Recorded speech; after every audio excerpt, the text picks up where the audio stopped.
You can only guarantee failure when you stop playing the game. How to turbocharge your life and your business 2024. People are always talking about where they want to go in life, but they never really tell you what they really aspire. They don't want to talk about that in-between phase. They never focus on the steps on how to get there. They talk big, but they don't have any game. So I'm going to tell you exactly how you can get there. The first thing we're going to talk about is the picture on the wall. What do I mean by that? You need to define your dream life. It's not talking about just the superfluous life where you have the fancy car, the big house, the trophy wife or husband, the successful business. No, you need to get into the specifics. What kind of house is it? Where is it? How many do you have? What kind of architecture is it? What's the size, the square footage? Where is this property at? What car do you drive? Exactly down to like every detail. Your significant other, who is that person? What kind of characteristics do they have? Who are you really looking for? You really need to paint the picture, literally in grave detail. Ask yourself these questions so you have the direction.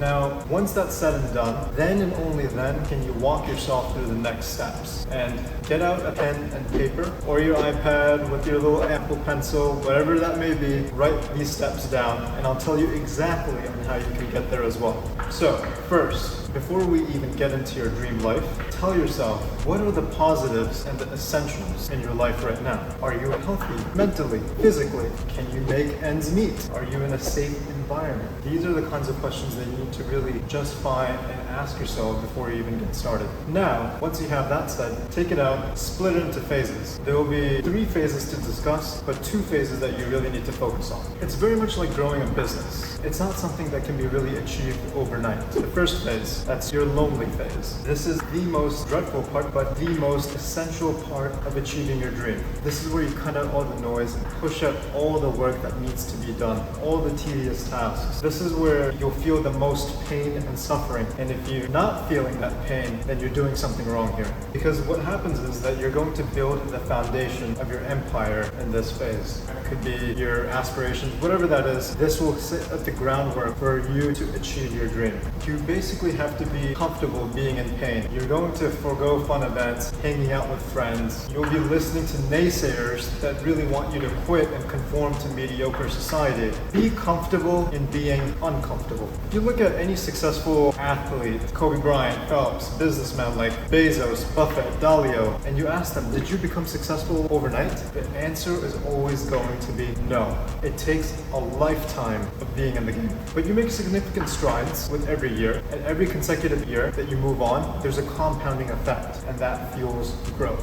Which brings me to my next point. This is what I call the turbocharger phase. When we talk about it in terms in business, this is when you have the cash flow coming in, it's growing, everything's flowing, but you restrict the urge to spend on frivolous things and put it back into your business or your entity to fuel its growth further. I call it the turbocharger phase because it's very much like a turbocharger in a car. If you don't know how that works, it's basically as you produce power, you're propelling forward, air induction comes back in, spools up the turbine and the turbocharger, pushing out more air to go into the combustion chamber to basically create more power. And it's an endless cycle. The more power you produce, the more consecutively you keep producing more and more power. You're going to turbocharge your growth. So going back to that picture, now let's say you're growing, you're able to afford those things that you wanted to get, but here you don't actually cash out for yourself. You basically use those things for leverage. What do I mean by that? For example, that fancy house that you want. Instead of buying that one fancy house, you're going to buy 5 properties. It could be something else, whatever it is, you're going to buy 5 of them. Not for yourself, but for leverage. You're going to take those properties and have them produce income streams for you. And so now, one day, what's going to happen